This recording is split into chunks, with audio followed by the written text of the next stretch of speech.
शाहरुख खान की बेटी सुहाना खान 13 करोड़ रुपए में एक एग्रीकल्चर लैंड खरीदती हैं, खुद को एक फार्मर बताकर। और ऐसे कई अमीर लोग हैं जो खुद को किसान बताकर 100 करोड़ की एग्रीकल्चर इनकम पर कोई टैक्स नहीं पे करते। इंडिया में एक मिडिल क्लास टैक्स पेयर जो साल के 10 लाख रुपए कमाता है, उसकी 30 से 40% सैलरी तो टैक्सेस देने में ही चली जाती है। यानी कि साल के 12 में से 5 महीने सभी मिडिल क्लास लोग अपने लिए नहीं बल्कि फ्री की चैरिटी के लिए काम करते हैं, ताकि वो सरकार को ज्यादा से ज्यादा टैक्स पे कर सके। और बाकी के जो 7 महीने हैं उसी से उन्हें अपना घर चलाना पड़ता है। अब हम में से कई लोग बोलेंगे कि मिडिल क्लास है कौन। देखिए, national council of applied economic research की डेफिनेशन के अकॉर्डिंग जो लोग 2 लाख से 10 लाख रुपए साल के कमाते हैं वो मिडिल क्लास लोग हैं। मतलब इस डेफिनेशन के अकॉर्डिंग महीने के जो लोग 17,000 से 80,000 रुपए कमा लेते हैं वो इंडिया में मिडिल क्लास हैं। अब इमेजिन कीजिए कि 2 मिडिल क्लास फ्रेंड्स एक ही स्कूल में पढ़ते हैं। इनमें से एक आप हैं जो हमेशा क्लास में फर्स्ट आते हैं और आगे चलकर भी इंजीनियर बनते हैं। अब इमेजिन कीजिए कि आपको इस मिडिल क्लास ब्रैकेट की सबसे हाईएस्ट सैलरी मिलती है, यानी 80,000 रुपए पर मंथ। आप बहुत ज्यादा खुश भी होते हैं, लेकिन फिर आपको पता चलता है कि 60 बच्चों की क्लास में आपका एक और फ्रेंड जिसकी पोजीशन 60th आती थी वो दुबई चला गया और वहां पर ड्राइवर लग गया। अब उसकी सैलरी भी 80,000 रुपए के करीब है। और ये दुबई में बहुत ही कॉमन बात है, क्योंकि यहाँ पर फेसबुक इंडिया के फॉर्मर हेड उमंग बेदी जी कह रहे हैं, But my driver left to Dubai because he got a job there and I couldn't afford to pay him what he was getting there. How much do drivers, just out of curiosity, get paid in Dubai? So he was making over 1.5 lakh. But आपकी lifestyle और उसकी lifestyle एकदम अलग होगी। और इसका एक सबसे बड़ा रीजन है कि आप दोनों को टैक्सेस डिफरेंट रेट से लगेंगे। इसे समझने के लिए हम आपके और आपके फ्रेंड की सैलरी और टैक्सेस को कंपेयर करते हैं। सबसे पहले अगर हम इस वेबसाइट पे जाते हैं और आपकी 10 लाख की इनकम को एंटर करें तो गवर्नमेंट की ओल्ड टैक्स रिजीम के अकॉर्डिंग स्टैंडर्ड डिडक्शन के बाद भी इसमें आपको टोटल 1,06,000 रुपए टैक्स पे करना पड़ेगा। मतलब महीने के अराउंड 9,000 रुपए, यानी आपको 80,000 पर मंथ की सैलरी का 10% हर महीने सरकार को देना पड़ेगा और आपके हाथ में बचेंगे 71,000 रुपीज। वहीं अगर आप इस वेबसाइट पे आते हैं तो यहाँ पर साफ साफ लिखा है कि दुबई और यूए की गवर्नमेंट में कोई इनकम टैक्स नहीं है, यानी आपके फ्रेंड के पास पूरे 80,000 रुपए बचेंगे। ऑल्दो वहां पर रहने का खर्चा ज्यादा है, बट बात यह है कि स्कूल और कॉलेज में आप तो टॉपर थे और वो 60th नंबर पे था। लेकिन बात यहाँ पर खत्म नहीं होती। अब हम बात करते हैं इंडियन मिडिल क्लास के 2 इंपॉर्टेंट खर्चों की, जिसमें पहला है घर। अगर आप एक नॉर्मल 50 लाख का फ्लैट भी खरीदना चाहते हैं तो भी इसमें आपको 5 से 7% की स्टैम्प ड्यूटी और रजिस्ट्रेशन चार्जेस पे करने पड़ेंगे। इतना ही नहीं, 5% जीएसटी भी आपको इसमें पे करना पड़ेगा, यानी एडिशनल 6 लाख रुपए आपको एज अ टैक्स पे करने पड़ेंगे। और इस एडिशनल 6 लाख को पे करने के लिए हमें 5 साल तक हर महीने 10,000 रुपए सेव करने होंगे। इसके बाद आता है दूसरा मेन खर्चा, जो कि है कार। बट इसकी कैलकुलेशन सुनकर आप शॉक में जाने वाले हो, क्योंकि क्या आपको पता है कि 15 लाख की कार के ऊपर गवर्नमेंट ऑलमोस्ट 19 लाख रुपए का टैक्स हमसे लेती है। फॉर एग्जाम्पल, इस चार्ट के अकॉर्डिंग अगर हम 30% के इनकम टैक्स ब्रैकेट में आते हैं तो 15 लाख की एक कार खरीदने के लिए हमें पहले 21 लाख रुपए अर्न करने पड़ेंगे, क्योंकि इस 21 लाख में ही तो 6 लाख रुपए हमें इनकम टैक्स देना पड़ेगा, तभी हम 15 लाख रुपए कमा पाएंगे। इससे ज्यादा शॉकिंग बात तो यह है कि कार शोरूम वाले आपसे तो 15 लाख रुपए ले रहे हैं, लेकिन इस 15 लाख रुपए में वो 5 लाख रुपए टैक्स गवर्नमेंट को पे कर रहे हैं। और सिर्फ इतना ही नहीं, इस कार को अगर आप पूरे लाइफ टाइम में 1 लाख किलोमीटर भी चलाते हो तो उसमें पेट्रोल और डीजल भरने की कॉस्ट ऑलमोस्ट 5 से 7 लाख रुपए आएगी। अब ये 5 से 7.5 लाख रुपए कमाने के लिए भी आपको 11 लाख रुपए अर्न करने पड़ेंगे, ताकि इनकम टैक्स काटने के बाद हमारे पास 7.5 लाख रुपए बच पाए। और इससे भी फ्रस्ट्रेटिंग बात यह है कि जो 7.5 लाख रुपए का आपने पेट्रोल भरा है 1 लाख किलोमीटर चलाने के लिए, उसमें भी 4 लाख रुपए सरकार टैक्सेस ले रही है। यानी प्राइस टैग पर तो कार की कीमत 15 लाख रुपीस है, बट हमारे लिए अगर इस कार को 1 लाख किलोमीटर चलाना है तो इसकी कॉस्ट 29 लाख रुपए पड़ रही है। इससे पहले कि हम आगे बढ़ें, हमें पता है कि एक बहुत इंपॉर्टेंट चीज है जो हमें करनी बहुत जरूरी है, और वो है अपनी फैमिली को सिक्योर रखना, स्पेशली उस टाइम पर जब अनफॉर्चुनेटली हम उनके साथ नहीं हैं। और हम ये कर सकते हैं टर्म इंश्योरेंस की मदद से। मैक्स टर्म लाइफ इंश्योरेंस से 1 करोड़ का टर्म इंश्योरेंस हम सिर्फ 700 रुपए पर मंथ पेमेंट से ले सकते हैं। और अगर हम अर्ली एजेस में हैं तो 2 करोड़ का टर्म इंश्योरेंस हमें 1046 रुपीज पर मंथ में मिल सकता है। एज पर IRDAI's report of 22-23, Max Life Insurance has the highest claim settlement ratio, which is 99.51%. जब भी हम टर्म इंश्योरेंस खरीदते हैं तो हम उसके साथ एडिशनल राइडर्स भी ले सकते हैं, जैसे कि accidental cover, permanent disability rider, critical illness protection, ताकि हमारी फैमिली को सिर्फ डेथ के टाइम ही नहीं बट ऐसे केसेस में भी फाइनेंशियल प्रोटेक्शन मिल सके जब आप काम नहीं कर पा रहे हैं। मैक्स लाइफ इंश्योरेंस हाउस वाइफ्स को भी टर्म इंश्योरेंस प्रोवाइड कर देता है जिनके पास अपने हस्बैंड का कोई इनकम प्रूफ नहीं है। इसका लिंक मैंने डिस्क्रिप्शन में दे दिया है, तो वहां पर जाके हम अपनी टर्म इंश्योरेंस प्रीमियम कैलकुलेट कर सकते हैं। बट वेट, टैक्सेस भरने की कहानी यहाँ पर खत्म नहीं होती। एक 5 रुपए के पेन से लेकर फोन खरीदने तक भी हर जगह हमको अलग से जीएसटी पे करना पड़ता है। जैसे कि अगर आप ये brand new iPhone 14 pro max खरीदते हैं तो इंडिया में इसके लिए आपको 1,40,000 रुपए पे करने पड़ेंगे। और कई लोग ये जानकर शॉक हो जाएंगे कि यही 1,40,000 रुपए में हम दुबई जाकर वहां से आईफोन खरीद के ला सकते हैं।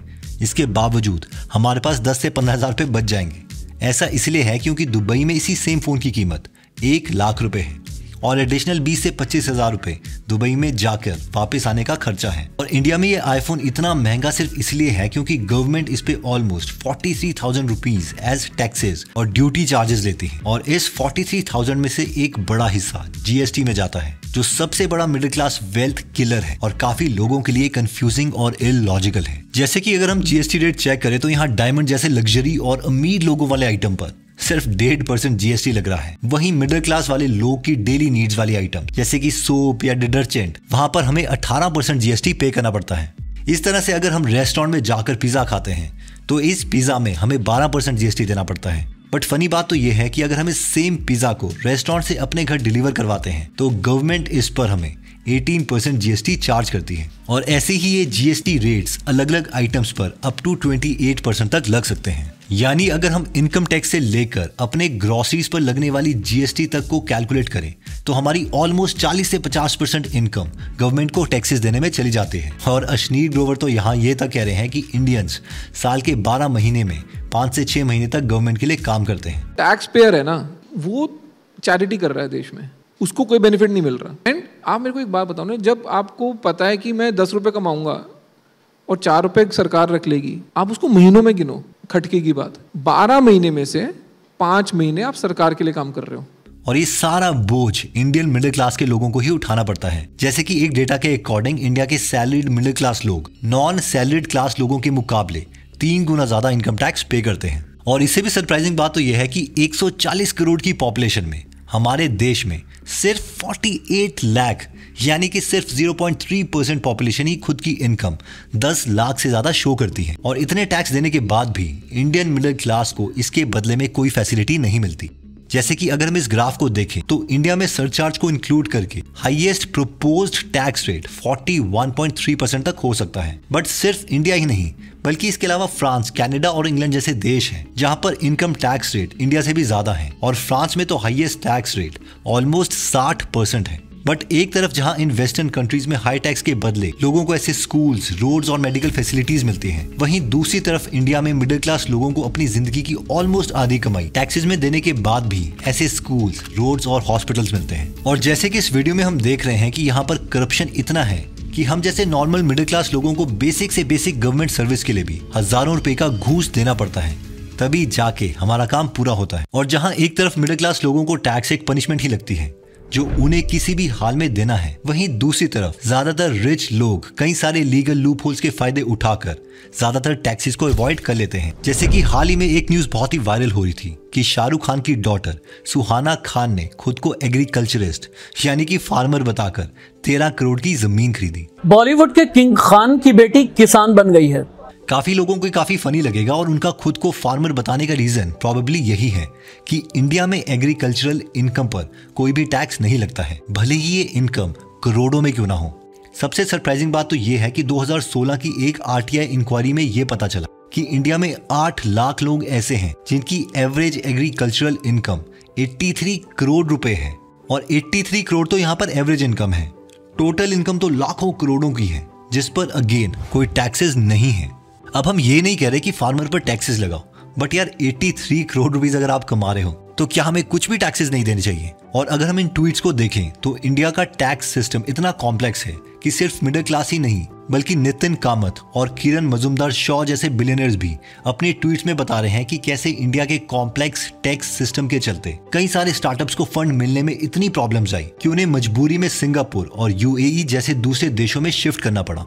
इसका एक बड़ा एग्जाम्पल है फ्लिपकार्ट, जो 2013 में इंडिया से सिंगापुर मूव कर गया क्योंकि सिंगापुर में टैक्सेस और ड्यूटीज इंडिया के मुकाबले काफी कम और सिंपल थे। और रिसेंटली 2023 में आई Henley private wealth migration report के अकॉर्डिंग 2022 में 7500 हाई नेटवर्थ इंडिविजुअल्स जिनके पास $1 मिलियन से भी ज्यादा की इन्वेस्टेबल इनकम है, वो हाई टैक्सेस के चलते इंडिया से बाहर शिफ्ट हो गए। अब देखो, ज्यादातर रिच लोग टैक्सेस बचाने के लिए इंडिया से बाहर शिफ्ट हो जाते हैं, वहीं मिडिल क्लास लोग हाई टैक्सेस के ट्रैप में फंसे रहते हैं।